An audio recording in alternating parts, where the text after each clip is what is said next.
हाँ भाई, नहीं बुजुर्ग भी पूछ सकते हैं। अगर आपसे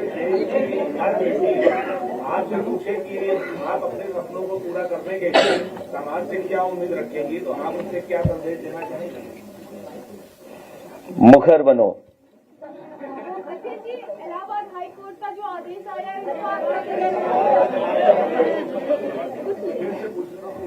अगर देश की हर बेटी आपसे पूछे कि मैं अपने सपनों को पूरा करने के लिए समाज से क्या उम्मीद रखूं, तो आप उन्हें क्या संदेश देना चाहेंगे? कि समाज के अनुसार मत चलिएगा। जो समाज कहता है, आपको बंदिशों में बांधने की जो कोशिश करता है, उनको तोड़ते हुए जो आप करना चाहते हैं पूरे पैशन के साथ करें और पूरा अपना डिसिप्लिन और परसिस्टेंस मेंटेन करते हुए जो भी आप बनना चाहते हैं उसकी तरफ आप आगे कदम बढ़ाएं। Thank you.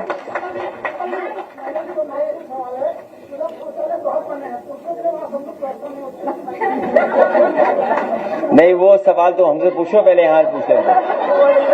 आप बता, आप पूछिए। जब आपने कह दिया कि मुखर बनो,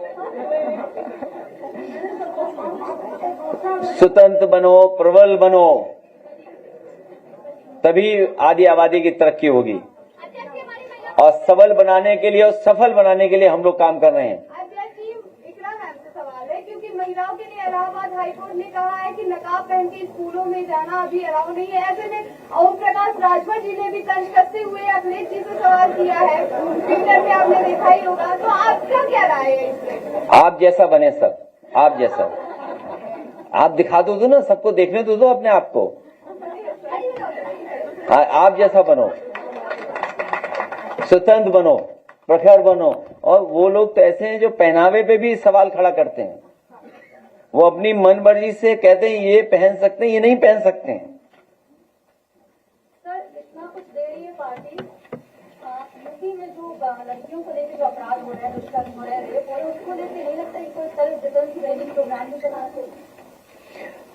सरकार बनवाइए। पहले जिस तरह के कार्यक्रम होते थे बेटियों के लिए स्कूल कॉलेजेस में और 1090 के माध्यम से जो मदद होती थी, मैं तो आपसे कहूंगा, हमारी जो महिला पत्रकार हैं, अगर कभी 1090 में जाएं और उसके डेटा को देखें और डेटा देखने के बाद हम लोग एक बार फिर बैठे यहाँ पर, तो आपको पता लगेगा किस तरीके से मदद होती थी बहनों की, या समाज में कहां से उनको किस तरह की परेशानियां पैदा होती थी।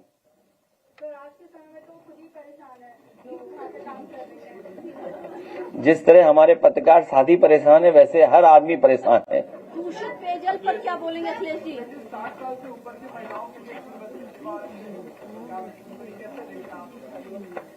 आपको भरोसा है सरकार पर? और ये बसें,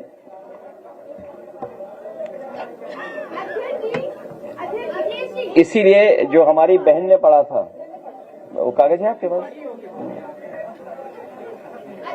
असल में हमारी ऑफिस को भी फुल शील्ड रखना पड़ेगा। हमारी योजनाएं वहां तक पहुंच रही हैं, हमें समझ में नहीं आ रहा कैसे पहुंच जा रही हैं। आज जब हमें तय करना था 2 हफ्ते पहले कि आने वाले समय में मैनिफेस्टो में हम लोग ये तय करेंगे, तो हमारी ऑफिस से ही सूचना वहां पहुंच गई लगता है, और उसी का परिणाम है कि बस फ्री हो गई। सोचिए आप जी।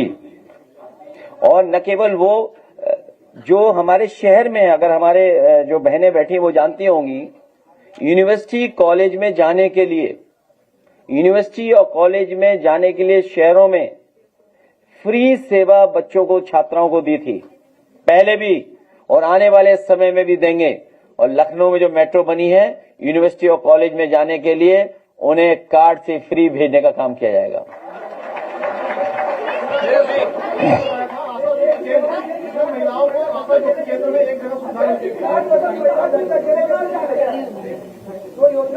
तो हमसे क्यों पूछ रहे हो?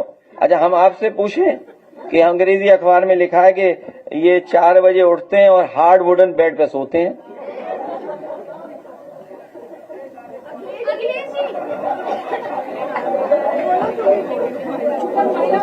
क्यों? क्या पूछ रहे थे? देखिए, इसे ये ठीक कह रहे हैं कि पूरी तैयारी के साथ कोई योजना नहीं चलाई जा रही है। कम से कम उस महिला के साथ या वृद्ध महिला के साथ अगर कोई जा रहा है तो अगर बच्चा है तो फ्री होना चाहिए, और परिवार का कोई वृद्ध है और जो उसके सहायता और सहयोग के साथ जा रहा है, सहयोग के लिए जा रहा है, उसकी आधी होनी चाहिए, आधी टिकट लगनी चाहिए। नहीं, आप इनसे पूछिए, सांसद लोग हैं और ये लोग हैं, पूछिए, फिर हमसे पूछिए। पीडीए का अर्थ ये बताया जाता था पिछड़ा, दलित और आदिवासी, और अब पीडीए से पी फॉर पंडित हो गया है और ए फॉर आधी आबादी, जिसे आज बताया गया। तो क्या कुछ चेंज कर रही है सरकार, कुछ नया लेके आने वाली है 2027 के चुनावों में? आप जेनजियो के जेन अल्फा हैं आप।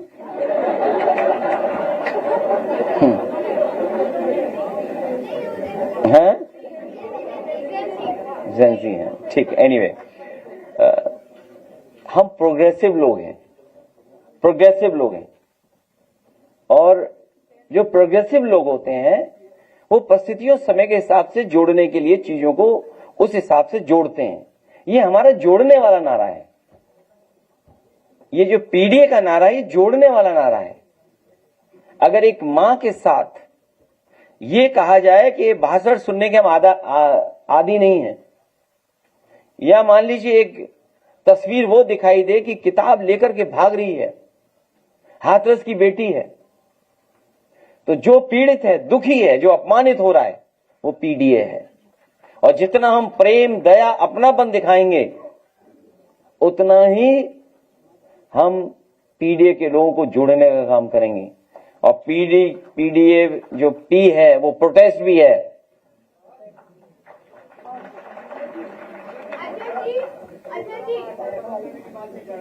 हमने पिंक टॉयलेट को लेकर के एक समस्या, मतलब हमने पड़ताल किया तो उसमें पिंक टॉयलेट में जो है खाना बनाया जा रहा था।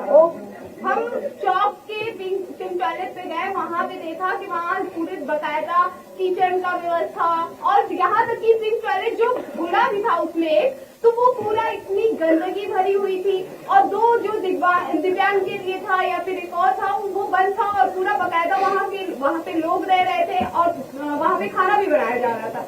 ऐसे में पिंक टॉयलेट वहाँ हनुमान सेतु पे भी गए तो वहाँ बंद दिखाई दिया, और वहाँ क्या कहते हैं गोमती नगर भी गए, वहाँ पे भी बंद दिखाई दिया। ऐसे में आप क्या कहेंगे कि पिंक टॉयलेट जो महिलाओं के लिए बनाया गया है, आप लोग उसको खुलवाएंगे, सही तरीके से उसको देखेंगे? बनाया नहीं, कोई बात नहीं, उन्हें पूछना ठीक है, पूछना इसलिए भी ठीक है। हमारे पत्रकार साथी हम सब जानते हैं हर साल बजट कितना आता है आपके विभाग का, उसके आगे की बात हम और आप न करें तो ही ठीक है। खैर, ये जो सवाल उठाए ये बहुत महत्वपूर्ण सवाल है। कई बार टॉयलेट न होने की वजह से भी आपने घटनाएं सुनी है और घटनाएं अखबारों में पढ़ी हैं। भविष्य में आंगनवाड़ी हो, आपके स्कूल्स हो, प्राइमरी स्कूल्स हो, या बेसिक पब्लिक एमिनिटीज हैं, इनको भी अच्छा बनाने का काम करेंगे। कम से कम ये एमिनिटीज वर्ल्ड क्लास हों, उस दिशा में समाजवादी काम करेंगे। और आपने कहीं भी देखा होगा जो ज्ञान बांटा जा रहा है वो समाजवादियों के हॉल में बांटा जा रहा है। दूसरी तरफ